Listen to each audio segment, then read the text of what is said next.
already done. What'd you do? I got a white belt. He's running. You've heard me mention many times that running from the police is a really bad idea, but it's an even worse idea if the officer that you choose to run from is built like an all-star running back. But in spite of all of those warnings, some people just don't learn. This is one of those. Hey, guy. Come over here real quick.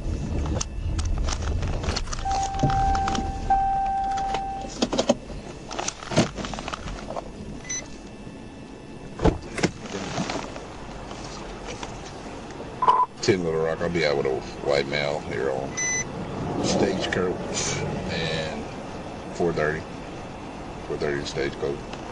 White male, white shirt, brown pants. It looks like this trooper saw this subject with the white shirt inside the wooded area on the PA system, the public address system. He called the subject over and said, hey, come over here, I want to talk to you. And then after he called him over, he got on the radio and broadcast his location and explaining to dispatch that he was going to be out on a pedestrian stop with the subject. And the guy looks like he's just walking away.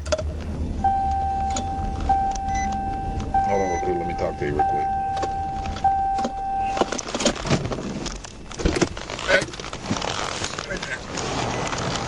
Where you coming from behind that house for? You about there taking a piss? Yeah. You come over here real quick. You live around here? Yeah, I live down the road. What's your name? Trent. Trent what? Johnson. Trent Johnson. You got a ID on you, Trent? Yes, sir. No identification whatsoever? Yes, sir. Take your hands back in the car. Put your hands right here. I'm gonna pat you down real quick. You were coming from behind that house taking a piss. You didn't go back in there and get nothing out of there, did you? No, I promise. You can go. All right, and go there and look. Yeah, you can go. Let's spread your legs for me as wide as you can.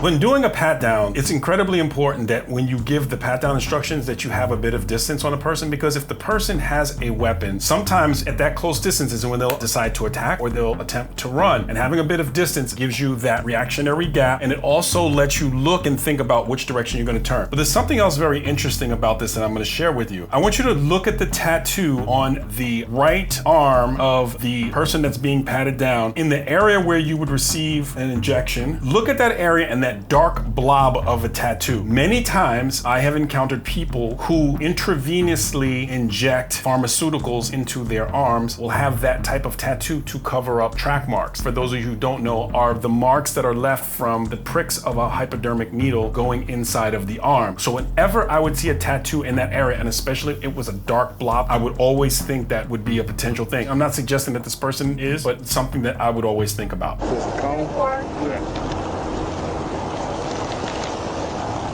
So you were just taking a piss? Take that backpack off, put it on top of the car. So you got an ID on you? No ID? You got a name, date of birth? You do? Okay. Well, no, just set all that down. Yeah, I'm just trying to walk back home from the gas station. Come over here real quick, have a seat. Have a seat right here.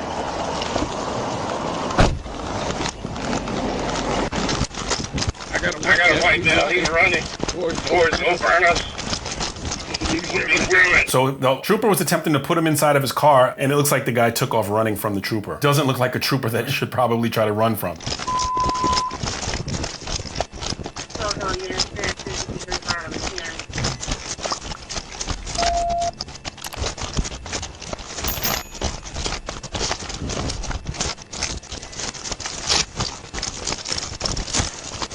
Where you at?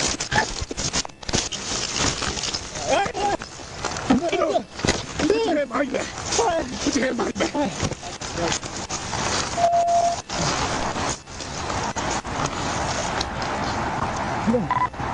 I'm 10-15. So that alert tone that you hear beeping, that usually means emergency radio traffic only, so it's a high priority. You say you're in a foot pursuit, you can just say your call sign, foot pursuit, 3-15, foot pursuit, and they'll put a code red on the radio, and that means only emergency radio traffic and anyone who was possibly en route to that call. And it looks like that foot pursuit lasted about a little under a minute. So if you think that running at a full sprint at that distance with all that gear on is not challenging, try it. It is incredibly challenging, and through this potentially wooded area, there's so many different different things that can potentially occur. But again, that does not look like a trooper that you should try to run from.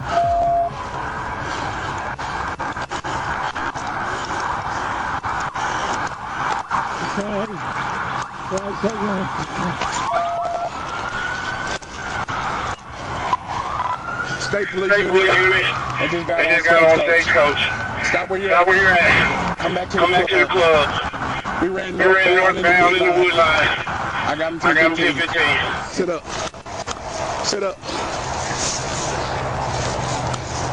You ready? 1, 2, 3. I'm sorry. I ain't sorry.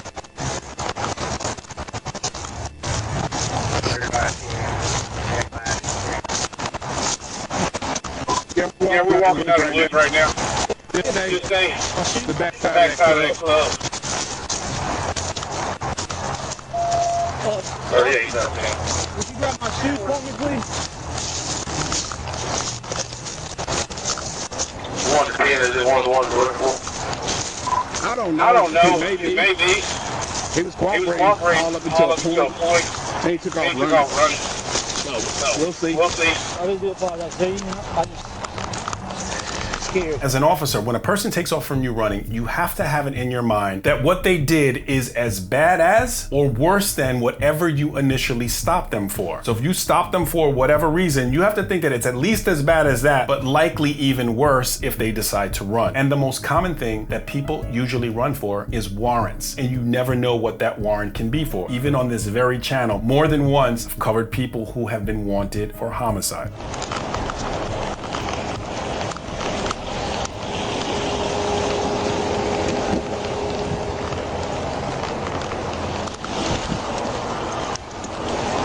Put your right foot up here.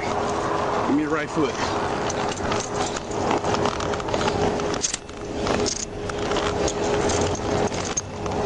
Give me your left foot. This trooper obviously has his way that he does things. He's like, you ran from me once, you're going in leg shackles. I think it's a pretty cool practice. I don't see it done quite frequently, but he's not gonna run from me again. I've had it happen where I had a trainee where I just asked the trainee to put the suspect in the car after he was handcuffed. I looked away and the suspect took off in handcuffs and got away for a period of time. It can happen. Leg shackles, looks like it's gonna work here.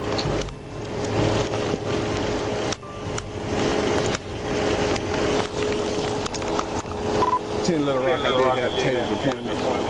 Ineffective. Just hold hand, let me get some gloves on.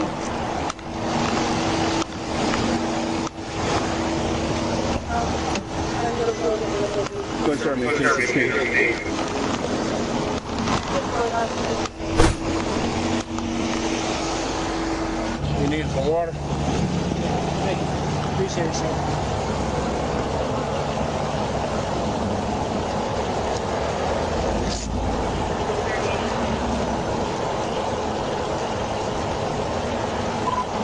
Preston Johnson, person tread 4995 West. I don't have this side, so we just in my bag right there in the box. Got a little glasses or something. You got anything sharp on you? No, they're in the glasses.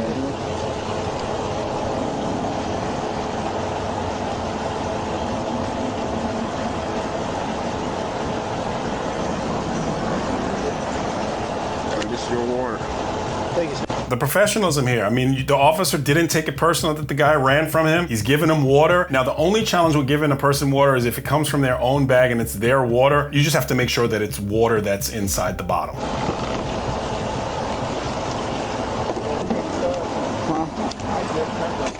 Did you? I just saw you.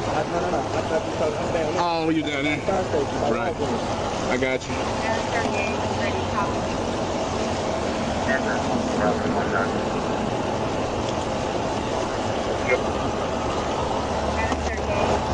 The suspect also mentioned that he also uses illegal pharmaceuticals, which again, I mentioned the tattoo earlier, makes sense. And then you could look at his demeanor and look at his body, and then you could tell that the suspect looks like he's had better days, to say the least. But these are things that you have to be careful of, and especially if you're going to conduct a very thorough search with gloves, because again, my thoughts with that tattoo is that there might be hypos that could be on that person. And you don't want to get stuck or prick your finger. It's happened to officers many, many times.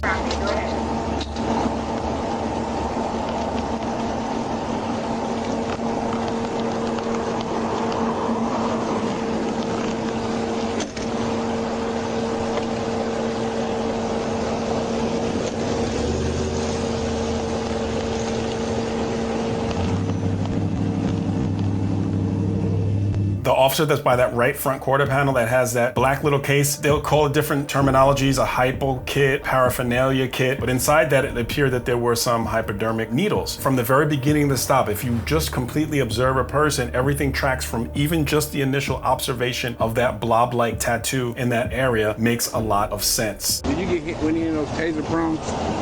Huh? You didn't? You see me kick my...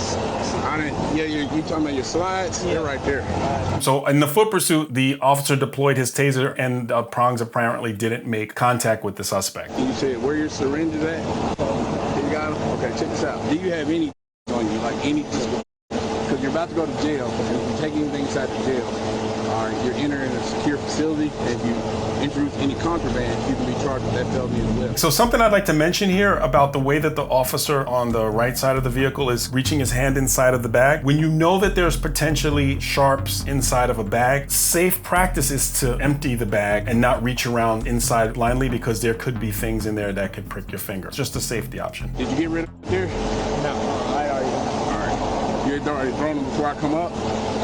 I did them like about an hour ago. All right, you already done this?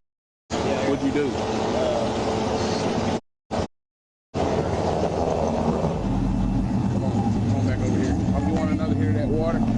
Yeah. The officer asked him some questions about what type of illegal pharmaceuticals he uses, and he says that he uses a white powder substance. And these white powder substances, the two most common ones, will amp a person up. But sometimes people will use white powdery substance that amp them up, and then they'll use an opiate when they want to come down or that they come down. So there's a poly use situation. This is a really sad situation that this young man has gotten himself into when you see a person that this addiction is likely driving all of the crime that they commit. East of the 142 with Arkansas 403 Union Robert Young 403 URY Yeah. on a Jeep.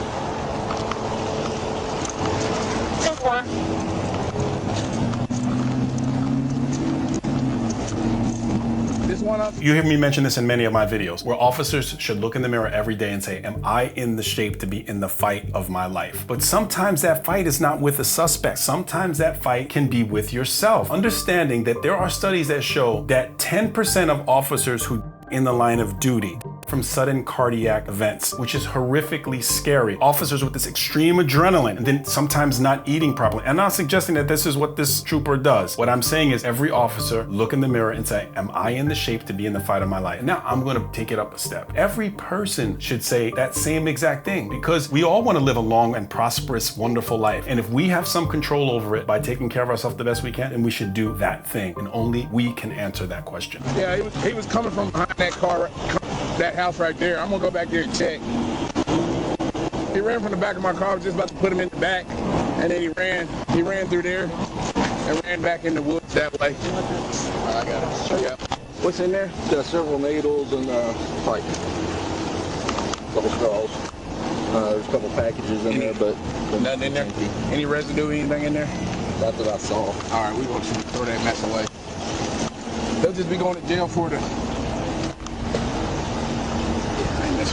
I'm gonna go back here and look behind this house. So I think what we heard was that when asked, there were needles, a straw, a pipe, and then the other trooper said was there residue. And that matters because if you're going to have one of these situations where you charge a person for possession of narco paraphernalia, the residue on any of those items would matter and it would be helpful towards the case. So that type of kit in a person's possession in most jurisdictions would be a crime, and checking for residue would be incredibly important. Just in front of the car.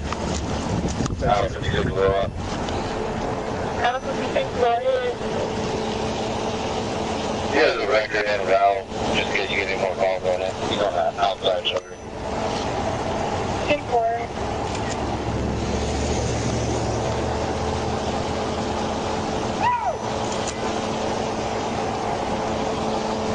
I'm gonna lift your shirt up real quick. 140, actually Keith Victor. 140, actually Keith Victor. Call it right all over the road. Swimming, nothing but Anything on the front?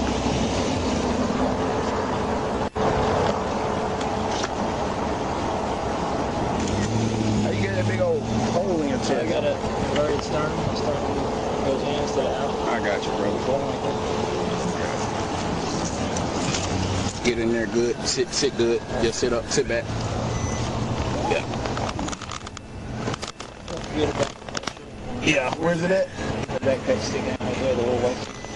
Backpack sticking out, wife beater. Yeah, that's gonna go in the trash. I'll give you. Yep. Here, take this too. Hey, you want to be charged with this paraphernalia stuff, or you want us to throw it away? Throw it away. All right. I think the trooper said, do you want me to throw away that narco paraphernalia kit that the suspect had on him, or you want to be charged with it? Well, of course the person say throw it away. I don't want to be charged with it. I'm just wondering what method they throw it away, because obviously if there's a hypo in there, that would have to be in some type of sharps container, like they have a place up to dispose those things. This was something that I would do under those circumstances if I wasn't going to book the person on those items. I would take all those items, do an impound report, and just put no charges filed at this time. In many jurisdictions, for at least a year and a day for misdemeanor charges, you can always go back and file. This is something that can be helpful going forward if this person continues to be a challenge in your area. And what would happen is they would file on the person, and then a warrant would be issued for their arrest. Hey, hold on real quick, because they're not going to take that mess either. You got somewhere you want to store that? The jail's not going to take that mess. No, I'm not really worried about it. Just good. Just the wife beater. Yeah. All right, now you got wife beater. What about the backpack and all that other mess in there? You're not worried about it? Because I'm not probably going to get out for a while. Huh? I'm probably going to get out. So you want us to throw it away or what? You throw it away? You got any like pocket knives or anything on you? You got a little like a Gerber in there? No, sir. Huh? No, sir. There's all that's trash? Yeah. I see. What do you want us to do with this? Leave it in the ditch? There's litter in there. Yeah, we can't litter. You want to throw it away whenever we get to a dumpster or something? Yeah. All right. This is where we're at, where the trooper says, do you want me to just throw your backpack away with your items? Because the jail won't accept it. Some jails don't accept backpacks. So where this young man, his life is, and this is what I want to really get across. In fact, I got an email from a mother who said, you know, my son is 10 years old and I was concerned about letting him watch an episode. And then I'm so happy that I did, because it teaches him what life can end up if you make the wrong choices. And I'm sure that there was a point in this young man's life where he made a decision, and that decision led him to where he is right now. And it just got to say this to young people: make the right decision when it comes to even the first time of utilizing illegal narcotics. Is one of the most insidious things that can turn your life into a horrible place. I pulled up the charges of this young man: commercial burglary, resisting arrest, and fleeing. So the paraphernalia kit didn't get charged for, but again, like I said, you can pound that and charge them later if they continue to be a challenge going forward. I really hope that this video goes out to young people that can see that this is where it almost always ends up. It wasn't tens of times or dozens of times, it was hundreds of times that I've encountered young people who end up in this exact same situation. It's absolutely not worth it. Make wise choices, and shout out to you if you've made the choice to go on the right path. And if you made a bad mistake in the past before, you can always straighten it out. If you like this kind of content, like the video, subscribe to the channel, and click on the video that's on your screen for more content just like this.